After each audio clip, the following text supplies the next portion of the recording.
Commander Elena Santos stood tall in the great Galactic Council chamber. Her black uniform with the blue Earth patch on her shoulder looked plain next to the fancy robes of the alien representatives. The huge room buzzed with whispers as hundreds of different species watched from their seats. Today would change everything. 300 years ago, humans had joined the Galactic Confederation. They had been so proud then, so hopeful. Now Elena's face showed only tiredness and determination. "Esteemed council members," Elena began, her voice carrying through the vast chamber. "For the 7th time in 3 months, I must remind you that Earth's defense fleet was destroyed while protecting everyone from the hive attacks at Proxima Centauri. Our colonies now have no protection. According to Protocol 47B, we request immediate assistance." The chamber lights cast blue and purple shadows across the raised platform where the 7 senior council members sat. They looked down at Elena, with expressions ranging from boredom to annoyance.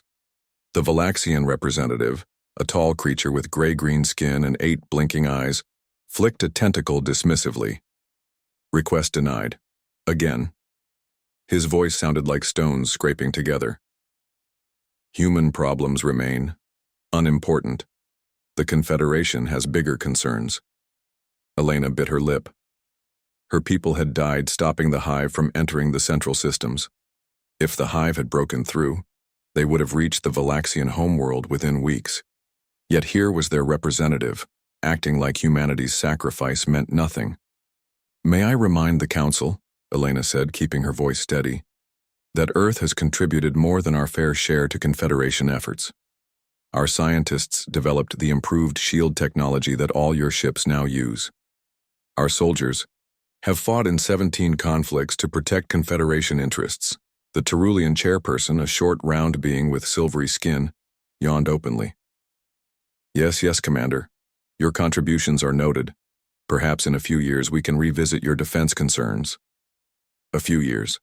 By then, the hive could have wiped out 3 human colony worlds. Elena's communication device buzzed softly against her wrist. She glanced down at the message from Earth's Prime Minister. "Enough is enough. Implement Prometheus Protocol." So that was it. 3 centuries of partnership, of humanity trying to prove they belonged among the stars, had led to this moment. Earth's government had finally reached its breaking point. Elena took a deep breath and stood straighter. The chamber seemed to grow quieter, as if the alien representative sensed something important was about to happen. "Very well," Elena said, her voice now cold. "In accordance with Section 12 of the Membership Charter, I hereby formally announce humanity's complete withdrawal from the Galactic Confederation, effective immediately." For 3 seconds, there was complete silence. Then the chamber erupted. "What? They can't do that. Is this some human joke?" The Zoltharian science minister, a tall, thin being with translucent blue skin, leaned forward with wide eyes. "Commander Santos, you cannot be serious. No species has ever voluntarily left the Confederation." "That's because no species has been treated with such constant disrespect," Elena replied calmly. The Terulian chairperson stood up, actual concern showing on their face for the first time. "Commander, perhaps we have been hasty in our judgment. Let us form a committee to discuss human concerns in more detail." Elena almost laughed. "Form another committee? One that will talk for years and do nothing? No, thank you. Humanity is done with committees and empty promises." "You misunderstand your position," the Valaxian representative said sharply. "Humans need the Confederation. You are still primitive compared to most member species." The Dreven elder, the oldest, council member who rarely spoke, raised a gnarled hand. "Let the commander explain their decision. This is unexpected." Elena nodded respectfully to the Dreven. At least some species still valued wisdom over power. "Our position is simple," Elena said. "For 300 years, humanity has given everything to prove ourselves worthy partners. We have shared our innovations, fought your wars, healed your sick, and followed your rules. In return, we have been ignored, used, and treated as lesser beings. We are done." The Zoltharian leaned forward with narrowed eyes. "Commander Santos, Surely you understand that withdrawal means surrendering all Confederation technology and assistance? That includes your faster-than-light drives, terraforming equipment, advanced medical systems. Elena didn't flinch. We'll manage. Humans are good at figuring things out on our own. This is absurd, the Valaxian said. You will return to primitive space travel. Your colonies will wither. You will lose access to thousands of worlds for trade. Perhaps, Elena agreed. But we will have our dignity and independence. She turned to leave, her back straight, her steps measured. Commander, wait, called the Terulian chairperson.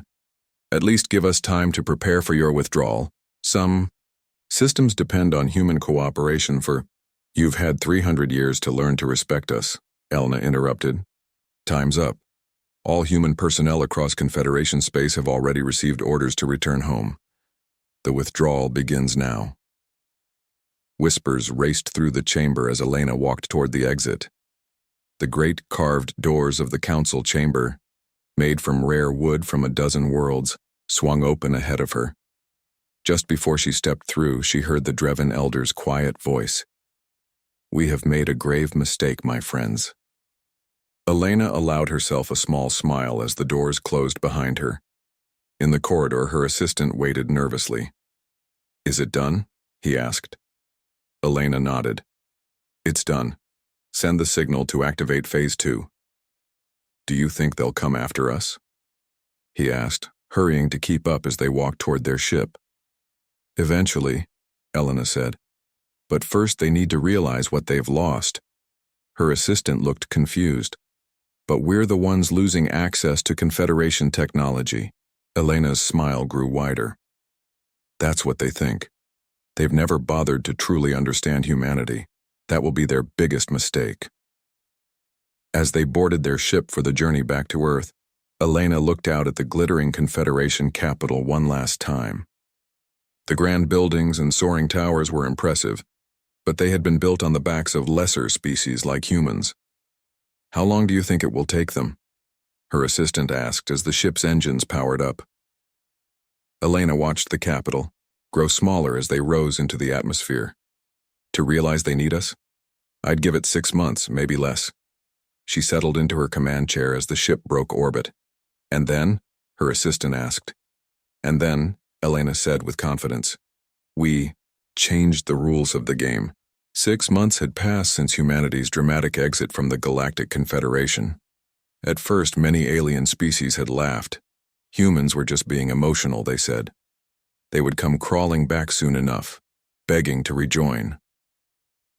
No one was laughing now. Admiral Zorthal of the Valaxian Defense Force slammed his tentacle against the control panel. The holographic display flickered and went dark for the 3rd time that day. Why is nothing working properly? He shouted. His 8 eyes blinked rapidly in anger and frustration. His young officer, Tazil, stood nervously nearby. The communication relays are failing again, sir. Without them, we cannot coordinate our fleet movements. I know that, Zorthal snapped. But why are they failing? Tazil hesitated before answering. The human maintenance teams are gone, sir. They withdrew 6 months ago, and it seems they were the only ones who truly understood how the quantum entanglement matrices work. Admiral. Zorthal's gray-green skin darkened with anger. Impossible. Our scientists invented quantum entanglement communications centuries before we even discovered humans. Yes, sir, Tazil agreed carefully. But the humans, they improved the system. They made changes to the core programming that made it work, better and faster. Our engineers don't understand all those changes. Get me the science minister, Zorthal ordered. Now. But the communication system chose that moment to fail completely. Similar problems were appearing across Confederation space. On Terulia Prime, the largest hospital in the capital city had shut down 3 of its wings. The medical diagnostic systems designed by human engineers were showing more and more errors each day. Patients were dying because the machines could no longer properly identify their illnesses. We've tried everything, the hospital director told the Terulian Health Council. But the system was designed to receive regular updates from Earth. Without those updates, it's slowly breaking down. In the Zoltharian system, The massive terraforming project on their second moon had come to a complete stop. The atmosphere, processors built with catalysts developed by human chemists, were no longer working efficiently. "The air quality is dropping," reported the project manager. "At this rate, the moon will be unlivable in 3 months." The Zoltharian council member, who had once dismissed humans as primitive, now stared in horror at the reports. The project represented 50 years of work and trillions of credits. Even basic trade was becoming dangerous. Ships were having more accidents in space. The predictive navigation systems, a human innovation that had made space travel much safer, were producing strange results that led ships off course. In the main council chamber on the Confederation capital world, the mood was dark. Representatives from 17 species had gathered for an emergency meeting. The Terulian chairperson looked tired and worried. "Friends, we must face some uncomfortable truths. The humans were more important to our daily operations than we realized." "That's putting it mildly," said the representative from Araxis, a world that had always been friendly with Earth. "We've lost 30% of our medical technology functionality. Humans designed most of our virus protection systems." The Valaxian representative waved a tentacle dismissively, but with less confidence than before. "They're primitives. How could they possibly have become so essential to advanced species like us?" A junior aide entered the chamber, breaking all rules of protocol. She rushed to the center of the room, her face showing fear. "Counselors, I'm sorry to interrupt, but we've discovered something very disturbing." "Speak," ordered the chairperson. "The humans didn't just withdraw their personnel and stop providing updates," she said. They built breakdown protocols into almost everything they helped create." Silence fell over the chamber. "What do you mean, breakdown protocols?" asked the Zoltharian representative, his voice barely a whisper. "All their systems were designed to slowly stop working without regular maintenance from human technicians," she explained. "It's like they planned for this possibility from the beginning." "That's sabotage," shouted the Valaxian, his tentacles twisting with rage. "No," said a quiet voice from the edge of the chamber. It was the ancient Dreven counselor, rarely seen outside his private quarters. He slowly moved to the center of the room, leaning heavily on his cane. "No, it is not sabotage. It is insurance." The others fell silent, showing respect for the oldest member of the council. "The humans never fully trusted us," the Dreven continued. "And perhaps they were right, not to. We accepted their help. We used their innovations, but we never treated them as equals." "What do we do now?" asked the Terulian chairperson. Before anyone could answer, the chamber doors burst open. A military officer rushed in. "The Hive has broken through our outer defensive line in Sector 7, he announced. 3 colony worlds are under attack." 3. Council members looked at each other in alarm. Sector 7 had been protected by human-led rapid response fleets before their withdrawal. "Send ships immediately," ordered the chairperson. "We've tried, but the communication system is down," the officer replied. "We can't coordinate a proper defense force." The Dreven counselor shook his head sadly. "So it begins. The humans were holding back the Hive more effectively than we knew. Without them, the Hive senses our weakness." In the following weeks, the situation grew worse. 3 colonial worlds fell to the Hive. Millions of people from different species became refugees, fleeing to safer systems. On the Valaxian homeworld, Admiral Zorthal stood before his government's Security Council. His once proud uniform looked wrinkled from too many sleepless nights. "Our fleet is operating at 60% efficiency," he reported grimly. "Without the human-designed targeting systems, our weapons are less accurate. Without their communication relays, we cannot coordinate our attacks." "How did this happen?" demanded the Valaxian Prime Leader. "How did we become so dependent on a lesser species?" Admiral Zorthal had asked himself the same question many times. "They didn't look important," he admitted. "They didn't boast about their achievements. They just quietly made things work better. And we let them, because it benefited us." In the private chambers of the Galactic Council, The most powerful leaders in the Confederation gathered for a secret meeting. Project Restoration is failing, admitted the Zoltharian science minister. We assembled our brightest minds to reverse engineer human technology, but they're making little progress. The humans used scientific principles we don't fully understand. How is that possible? Asked the Terulian chairperson. They were primitive when we found them, barely able to reach their own moon. Yes, agreed the science minister, but they think differently.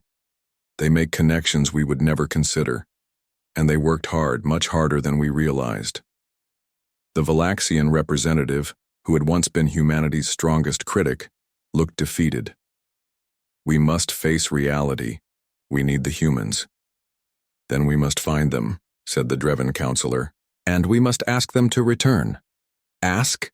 The Valaxian's tentacles curled in outrage. We are the Galactic Confederation. We do not ask lesser species for help. The Dreven counselor fixed him with a stern gaze.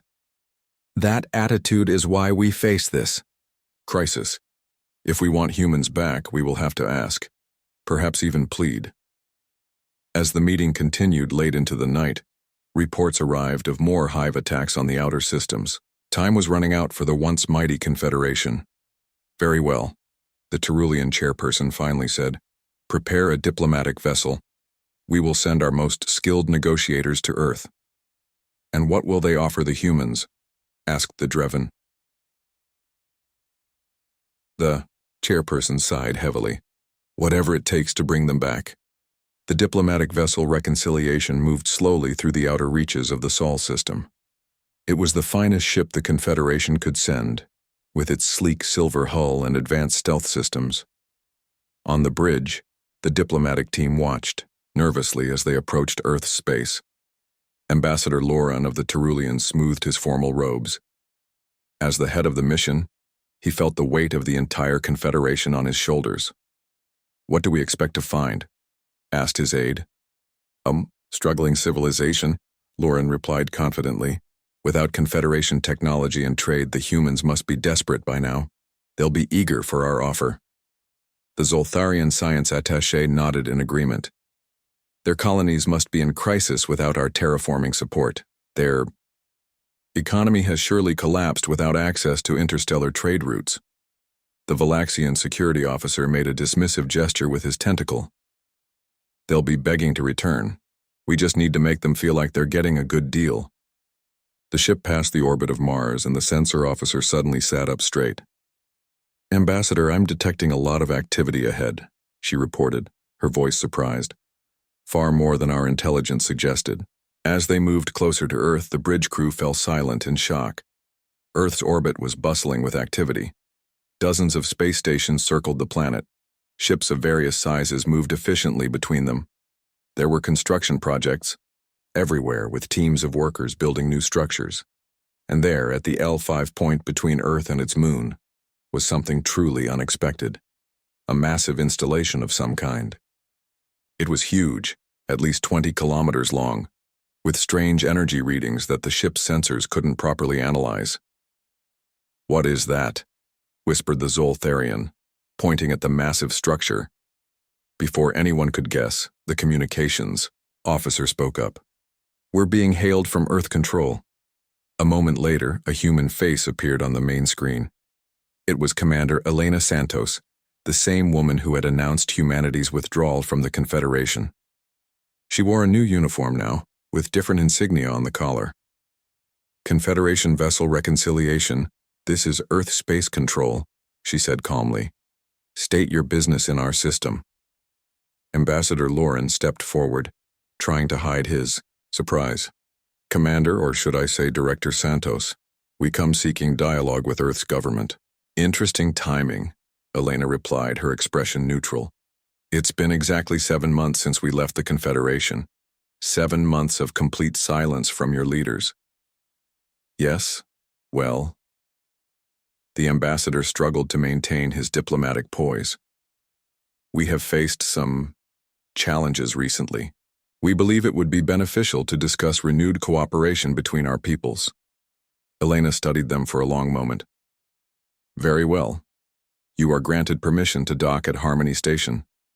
Transmitting coordinates now. As the reconciliation approached the docking station, the Confederation delegates got a closer look at human space. It wasn't what they had expected at all.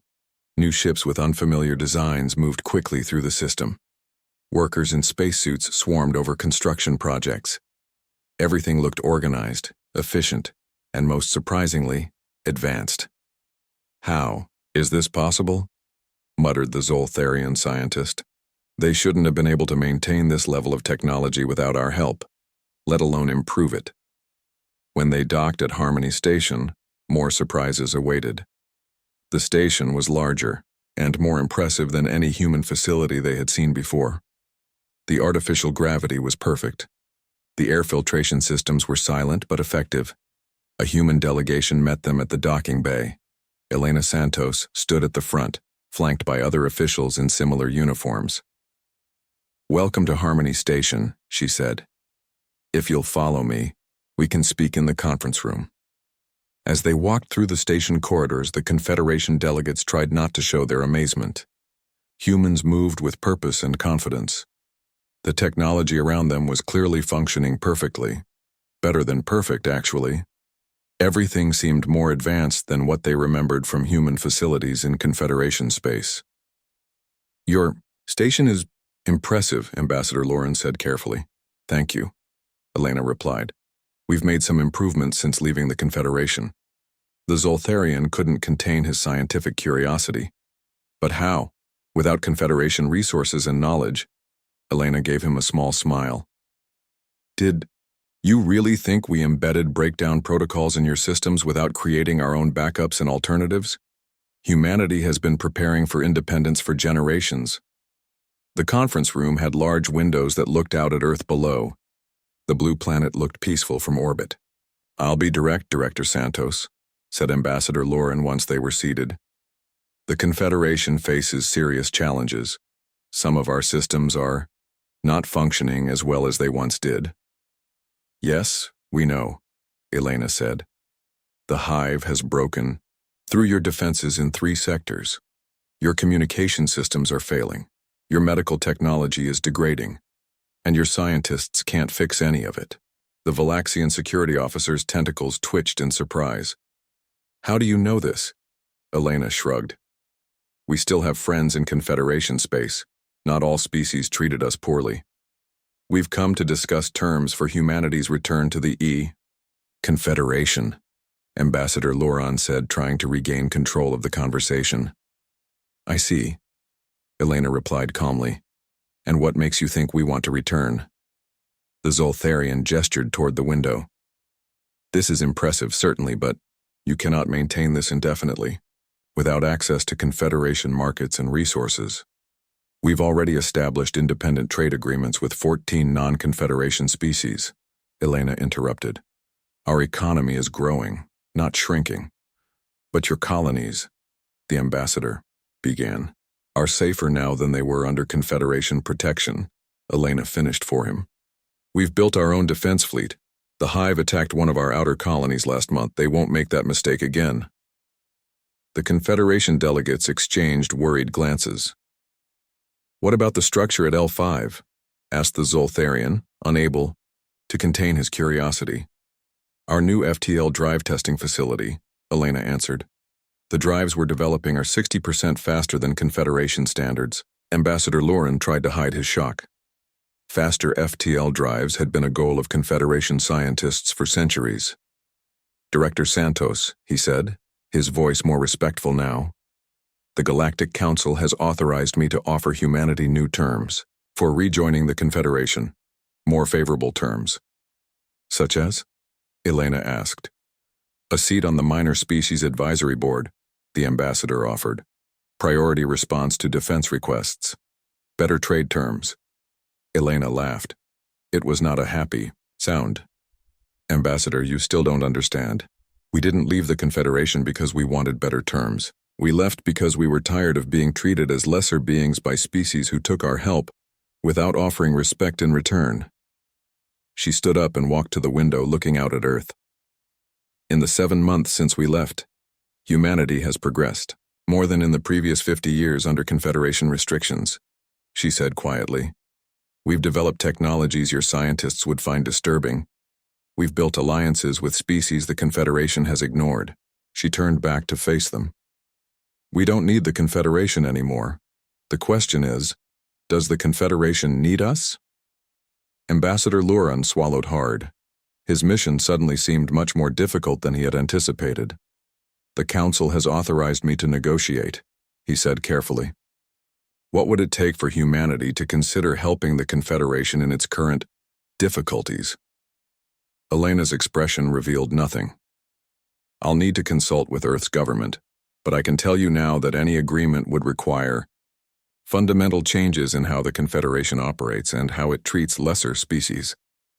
The Confederation has existed for thousands of years, the Valaxian protested. Its structure is built on proven principles. Principles that led you to this crisis, Elena pointed out.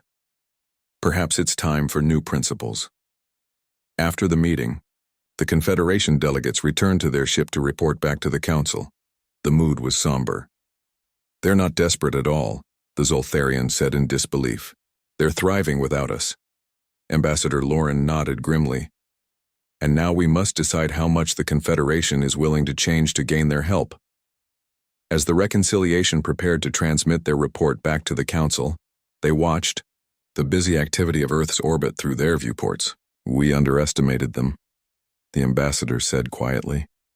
All this time we thought they needed us more than we needed them. Back in her office on Harmony Station, Elena Santos looked at the departing Confederation ship on her monitor. Her assistant entered with a datapad. They'll be back, he said, with better offers. Elena nodded. Yes, they will. And this time we'll be the ones setting the terms.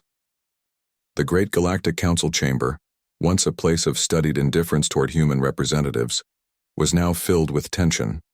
72 species had gathered for this emergency session, far more than usual. The news of the diplomatic mission to Earth had spread quickly, and everyone wanted to hear the results firsthand. Ambassador Luran stood at the center of the chamber, his silvery Terulian skin dull with exhaustion after his journey. Esteemed council members, he began, I must report that our mission to Earth was not what we expected. For the next hour, he detailed everything they had seen, the bustling orbital activity, the advanced technology, the new alliances humans had formed, and most worryingly, the complete lack of desperation that the Council had been counting on. They don't need us, he concluded simply. But increasingly it appears we need them. Murmurs spread through the chamber. The Valaxian representative's tentacles curled in agitation. This is unacceptable, he declared.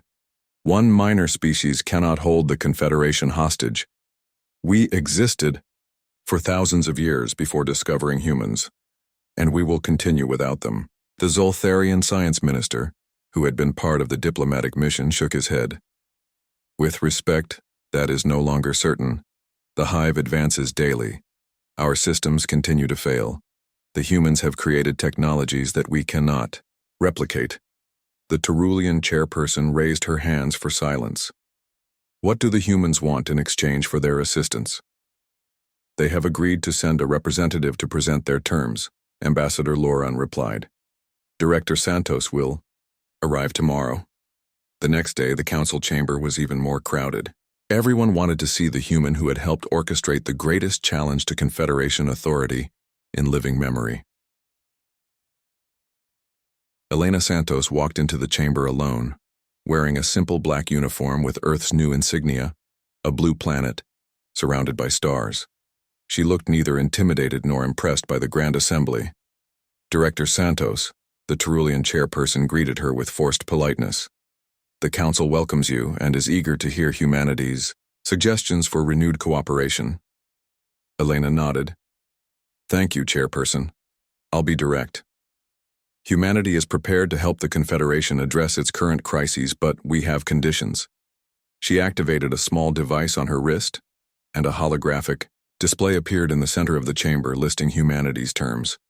First, full membership status for humanity with equal voting rights on the High Council. Elena began. Immediate protests erupted from multiple councillors. Impossible. Outrageous. No newly admitted species has ever received immediate High Council status. Helena waited patiently for the noise to subside. Second, she continued, independent military command for human defense forces. We will coordinate with Confederation fleets but maintain separate command structures. This is absurd, sputtered the Valaxian representative. It would undermine the entire unified defense concept of the Confederation. Third, Elena went on, ignoring the interruption, complete access to all Confederation research and resources, with reciprocal sharing of human innovations, but humanity will maintain ownership of its intellectual property. The chamber erupted. In outrage again, the Terulian chairperson raised her hands for silence. Director Santos, surely you understand that what you're asking would fundamentally alter the Confederation's structure. Many would see this as extortion. Elena remained calm. Call it what you wish. These are our terms. And if we refuse? Asked the Valaxian representative, his voice cold with anger. Then you refuse, Elena replied simply. Humanity has already established independent trade with 14 non-Confederation species. We're building our own defense fleet. The Hive avoids our space now. They've learned that lesson. And the technology degradation in our systems? Asked the Zoltharian science minister. Cannot be reversed without our assistance, Elena confirmed. That was by design. The Dreven counselor, who had been watching silently, finally spoke. The human speaks truth. We have little choice. We always have choices, the Valaxian representative hissed. We could take their technology by force. A cold smile appeared on Elena's face. You're welcome to try, Representative. Our defense systems have improved significantly since we left the Confederation. And even if you somehow succeeded, it wouldn't help you. We've dispersed our knowledge. Destroying Earth or any human world would not give you what you need. The Council called for a recess to discuss the demands privately. In the Council's secure chamber, heated debates broke out immediately. We cannot accept these terms, the Valaxian insisted. It would destroy thousands of years of Confederation hierarchy and tradition. The Zoltharian science minister shook his head. And refusing will destroy the Confederation itself. The Hive advances daily. Without human assistance, our defense systems will continue to degrade. We've already lost 5 colony worlds. Perhaps a compromise, suggested the Terulian chairperson. We could offer them a position on the minor council now, with the possibility of advancement in a century or two. The humans will not accept half measures, the ancient Dreven counselor said quietly. They know their position of strength, and they have learned from their treatment at our hands. Hours later, the full council reconvened. Elena stood calmly at the center of the chamber, showing no anxiety about their decision. The Terulian chairperson addressed her with strained diplomacy. Director Santos, the council has discussed your proposals at length. While we find some of your terms challenging, we are prepared to negotiate modifications. However, we require assurances that humanity's return would include immediate technological assistance. Elena nodded. Humanity is prepared to begin restoration efforts within 48 hours of a formal agreement. Our technical teams are ready. And what guarantees do we have that such assistance will be effective? Asked the Valaxian representative suspiciously. The same guarantee you had for 300 years before you chose to ignore our needs, Elena replied evenly. Our word. Humans keep their promises even to those who have not kept promises to us. The Zoltharian leaned forward. May I ask why? Why would humanity help the Confederation now, after how you were treated? Elena considered the question carefully. For 3 reasons. First, because despite everything, there are species within the Confederation who treated humans with respect. We won't abandon them to the Hive. She looked around the chamber, meeting the eyes of representatives from smaller, less powerful species. Second, because the principles the Confederation claims to stand for, peace, cooperation, advancement, are principles humans believe in, even if the Confederation's practice hasn't always matched its ideals. She paused before delivering her final point. And third, Because humanity wishes to prove something. That true strength comes not from domination but from partnership. That different species can work together as equals for the benefit of all. Several council members looked uncomfortable at her words. But understand this, Elena continued, her voice growing firmer. We will never again allow ourselves to be treated as inferiors. Humanity walked out once. We can do so again. The ancient Dreven counselor nodded slowly. Wisdom, at last. Perhaps we needed this correction. The negotiations continued for 3 more days. Compromises were made on both sides, though the core of humanity's demands remained intact. Equal representation, independent defense capabilities, respect. On the 4th day, Elena returned to Earth with a preliminary agreement. It would take months to finalize all the details, but the essential framework was in place. A new relationship between humanity and the Galactic Confederation as her ship approached Earth. Elena looked out at the blue planet that had given birth to humanity. For generations, humans had looked up at the stars and dreamed of finding their place among them. They had finally found it, not by begging for acceptance, but by demanding respect. Her communication device signaled an incoming message from the Prime Minister. How did they take it? The Prime Minister asked. As expected, Elena replied. Initial outrage, followed by reluctant acceptance. The hive attacks have made our position stronger. They need us now. And the reorganization of the council? They've agreed in principle, Elena said. It won't be easy for them. 3,000 years of habit and hierarchy don't change overnight. But they've seen what happens when they ignore the contributions of lesser species. The Prime Minister was quiet for a moment. Do you think it will last, this new arrangement? Elena watched as Earth grew larger in the viewport, its blue oceans and swirling clouds as beautiful as ever. It will if we make it last, she said. Humans have always been good at adapting. Now the rest of the galaxy will have to learn that skill as well. 1 year had passed since the historic agreement between humanity and the Galactic Confederation. It had been a year of immense change, difficult adjustments, and surprising discoveries for both sides. A new structure now gleamed in Earth orbit. The headquarters of the reformed Galactic Alliance, built on the ashes of the old Confederation. The name change was symbolic but important, representing the shift from a hierarchical structure to a true partnership of different species. Inside the Grand Assembly Hall of the headquarters, representatives from over 200 species gathered to witness the inauguration of the Alliance's first Executive Council, 7 members representing different sectors of known space.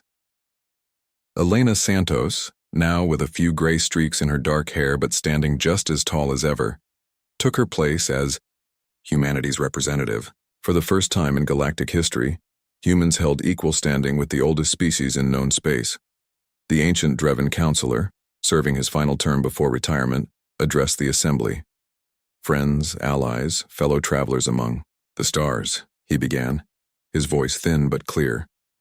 The crisis of 1 year ago taught us a vital lesson. Our strength lies not in hierarchy, but in true cooperation, not in the enforcement of traditional power structures, but in the recognition of each species' unique contributions. He gestured toward Elena and the other council members. This new council represents not the most ancient or powerful species, but those who have demonstrated wisdom, innovation, and the ability to work for the common good. As the Dreven spoke, private communication channels buzzed with commentary from representatives throughout the hall. The human restoration teams have fixed 90% of our failing systems in just 9 months. Their new shield technology has been distributed to 17 border worlds threatened by the hive. 3 human colonies now serve as refugee resettlement centers for hive victims. The changes had not come easily. Many older Confederation species had resisted the new structure. Some had threatened to withdraw rather than accept humans as equals, but the combined pressure of the hive threat and the continued degradation of vital systems had forced them to accept reality. After the ceremony, Elena stood by the large observation window, looking out at Earth below. She had spent so much time in space over the past year that she had almost forgotten how beautiful her homeworld looked from orbit. "Director Santos," came a familiar voice behind her. She turned to see the Valaxian representative approaching. Once her strongest opponent, he had become a reluctant but practical supporter of the new alliance. "It's just Counselor now," Elena corrected him with a small smile. The Valaxian made a gesture of acknowledgement with his tentacles. Old habits die hard, like many things this past year. They stood in silence for a moment, watching ships from a dozen worlds move through Earth's orbit. "I've never formally acknowledged this," the Valaxian said finally, his tentacles moving in a gesture of respect. "But your species' departure was illuminating for many of us. We had grown complacent, entitled. The Confederation had forgotten what true cooperation meant." Elena nodded. "We humans have a saying. Sometimes you don't know what you have until it's gone." "Indeed," the Valaxian agreed. "Though I maintain you planned this outcome from the beginning." Elena's smile widened just slightly. "Let's just say, humanity learned long ago to prepare for all possibilities. Your people have surprised us at every turn," the Valaxian admitted. "When human technical teams arrived on my homeworld to repair our defense systems, I expected them to be vindictive. Instead, they worked tirelessly, even improving systems, beyond their previous capabilities. Revenge is rarely productive," Elena said. "We wanted to build something better, not punish past wrongs." As they spoke, a small group of human and alien children passed by, part of the new exchange program established by the Alliance. The children were laughing together, pointing excitedly at the ships outside the window. "That," Elena said, nodding toward the children, "is why we came back. The future." Throughout Alliance space, the effects of the new partnership were becoming visible. Human innovation flowed freely now, unrestricted by old prejudices and regulations. Human-designed ships patrolled borders, human medical techniques saved lives of countless species, and human diplomatic teams mediated conflicts with remarkable success. The Hive, facing the combined might of the Alliance's new integrated fleets, had retreated back beyond the outer rim. They still posed a threat, but for the first time in decades, the tide had turned against them. On the Valaxian homeworld, Admiral Zorthal, once so dismissive of humans, now worked closely with human military advisors. His fleet had been transformed with new technology and tactics that had proven devastatingly effective against the Hive. "The humans think differently," he explained to his officers. "They see patterns we miss, connections we wouldn't make. What we once mistook for primitive thinking was actually creativity." On Terulia Prime, the great medical centers were functioning again, with human and Terulian doctors working side by side. New treatments were being developed that combined the best of both worlds' knowledge. "We had knowledge, they had innovation," explained the Terulian medical director. "Together, we're saving lives that would have been lost to either of us alone." Not all problems had been solved, of course. Some species still resented the new equality. Some humans still harbored bitterness over centuries of disrespect. Old habits and prejudices didn't disappear overnight. But at the edges of known space, joint human-alien expeditions ventured into the unexplored darkness, carrying with them not just the technology of 100 worlds, but something more valuable. The hard-won wisdom that true strength comes not from domination, but from partnership. 2 days after the inauguration ceremony, Elena Santos returned to her office in the new headquarters. Her assistant handed her a datapad with the day's schedule. "The Zoltharian Science Academy has invited you to speak at their graduation ceremony," he said. "They're renaming their xenobiology department after Dr. Chen." Dr. Liu Chen had been one of the first human scientists to study alien biology 300 years ago. For centuries, his groundbreaking work had been dismissed by the Zoltharians as primitive. Now they would honor him, and the new Joint Defense Fleet completed its first patrol of the Orion sector. Her assistant continued. No sign of hive activity. Elena nodded. "What about the cultural exchange program?" "Applications are up 300% from last quarter. We have more alien students wanting to study on Earth than we have places for them." Elena smiled. Progress was being made, step by small step. Later that evening, she met with the Prime Minister of Earth for their weekly briefing. They walked through the gardens of the headquarters, designed to showcase plants from dozens of worlds. "Are you satisfied with how things have turned out?" the Prime Minister asked. Elena considered the question carefully. "It's not perfect. Change never is. But for the first time, we're truly partners, not subordinates. Humans walk the stars as equals now." "Was it worth the risk?" the Prime Minister asked. "The Prometheus Protocol could have backfired badly. We could have ended up truly isolated, truly on our own." Elena stopped to look up at the stars visible through the transparent dome of the garden. "Sometimes you have to be willing to walk away to be truly valued," she said. "Humanity walked out, and the Council pleaded us back. But what matters isn't that moment of pleading, it's what we've built since then." Above them, the stars shone brightly, no longer distant points of light representing places where humans were tolerated but not respected. Now they were beacons of possibility, of partnership, of a future where humanity stood proud among the galactic community. "We've come a long way," Elena said quietly. "And we have further yet to go," replied the Prime Minister. Together, they continued their walk through the garden, planning humanity's next steps among the stars. 5 years had passed since the formation of the Galactic Alliance. What had begun as a crisis when humanity walked out had evolved into the greatest period of cooperation and advancement in galactic history.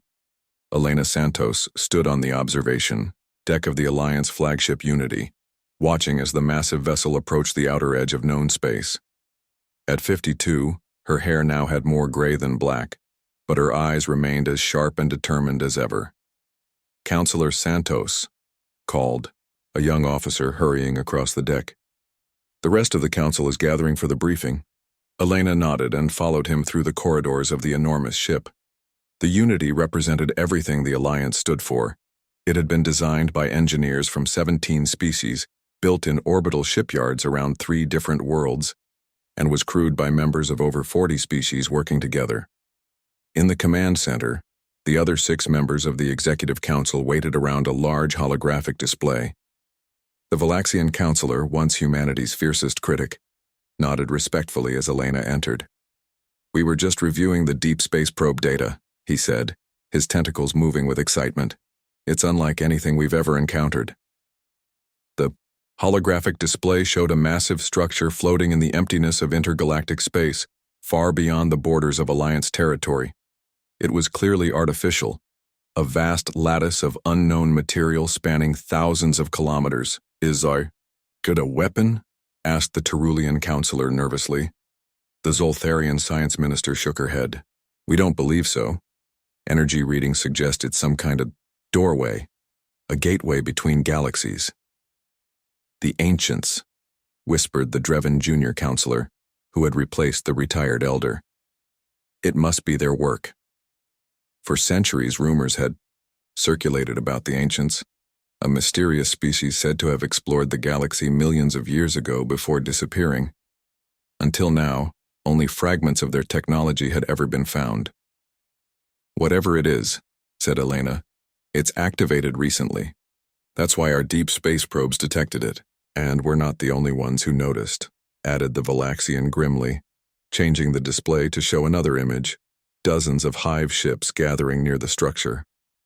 For 5 years, the Alliance had pushed the hive back, reclaiming lost territory and establishing strong defensive positions.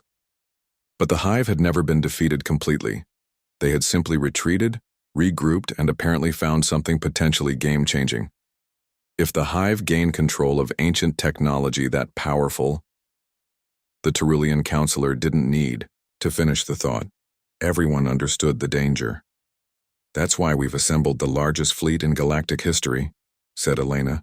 "We can't allow that to happen." Outside the viewport, hundreds of ships were gathering, vessels from every Alliance world, representing the combined might of 200 species united in common purpose. "The hive outnumber us," observed the Zoltharian, "and they will fight, with their usual disregard for losses." "Then we'll need to be smarter, not just stronger," Elena replied. We've prepared for this. After the meeting, Elena returned to the observation deck. The vast fleet stretching out before her would have been impossible just 6 years ago, when the Confederation's rigid hierarchy and prejudices had limited cooperation between species. Admiral Zorthal, now the supreme commander of Alliance forces, joined her at the viewport. The Valaxian officer had become one of humanity's strongest allies after seeing how human military thinking had transformed fleet tactics. "Quite a sight, isn't it?" he said, his tentacles moving thoughtfully.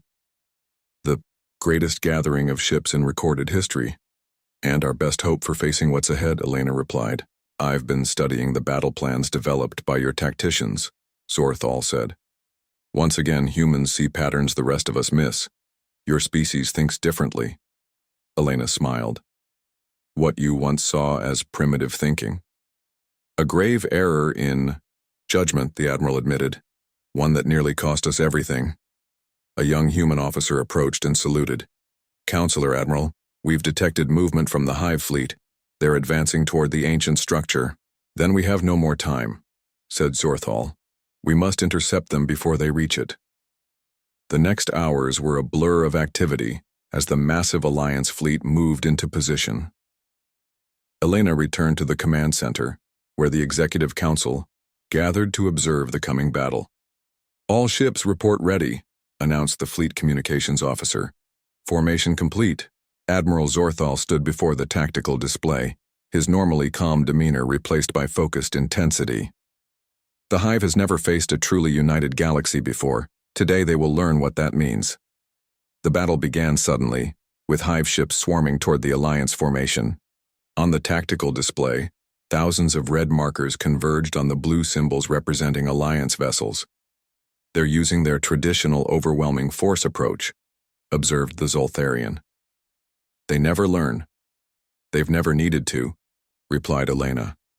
"Until now." The Alliance ships didn't meet the Hive head-on as expected.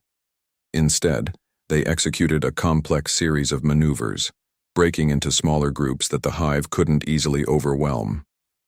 "Human tactical doctrine," explained Admiral Zorthal to the Watching Council. "Divide their forces, target their command nodes, disrupt their coordination." For hours, the battle raged across a vast area of space. The Hive's numerical advantage was countered by the Alliance's superior coordination and adaptive tactics. Ships from dozens of worlds fought side by side, protecting each other, covering weaknesses, exploiting strengths. In the command center, Elena watched with a mixture of pride and concern. Every ship lost meant lives ended. Brave crew members from countless species who had answered the call to defend their shared future. "The Hive is adapting," warned the tactical officer suddenly. "They're concentrating forces on our central command. Ships, implement Contingency Phoenix," ordered Admiral Zorthal without hesitation. Across the battlefield, Alliance ships executed a pre-planned reorganization, decentralizing command functions. It was a tactic developed by human strategists, inspired by their study of Earth's natural systems like ant colonies and neural networks. "No central point of failure," Elena explained to the other council members. "Each ship can function as part of the greater network without hierarchical control." It was the opposite of how the old Confederation had operated, with its rigid chain of command and centralized authority. The Hive, with its own form of hierarchical control, couldn't comprehend the Alliance's fluid structure. Slowly, but surely, the tide of battle turned. The Hive's attempts to find and destroy command ships failed as Alliance vessels continued to function cohesively without centralized direction. Their coordinated attacks began to break apart the Hive formations. "They're retreating from our main force," reported the tactical officer excitedly. "We've broken their offensive," but Admiral Zorthal's tentacles twitched with concern. "Not retreating, regrouping. They're making a direct push for the ancient structure with their remaining ships." "Can we intercept them?" asked the Terulian. "Counselor, not all of them," the Admiral replied grimly. "Some will reach it before we can." Elena studied the tactical display for a moment. "We need a small, fast force to get there first, to secure the structure until the main fleet arrives." The Valaxian nodded. A high-risk mission, volunteers only. Within minutes, a strike team was assembled. Ships from 7 different species, led by the fastest human vessels with their advanced drive systems. As the strike force departed, accelerating toward the ancient structure ahead of the regrouping hive ships, Elena felt a sense of pride unlike anything before. This was the true victory, not just the likely defeat of the hive, but the sight of so many different species working together, trusting each other, complementing each other's strengths, and protecting each other's weaknesses. Humanity had walked out when treated as inferiors. The Council had pleaded them back when they realized their mistake. And now together, they faced a threat greater than any single species could overcome alone. Whatever happens next, Elena said quietly, we face it as true allies. The ancient, Dreven saying seemed appropriate for the moment. The stars witness our unity. The void tests our resolve. Together we stand against the darkness. Together we reach for the light. The Alliance fleet pressed forward, united in purpose, ready to write the next chapter in galactic history. The end.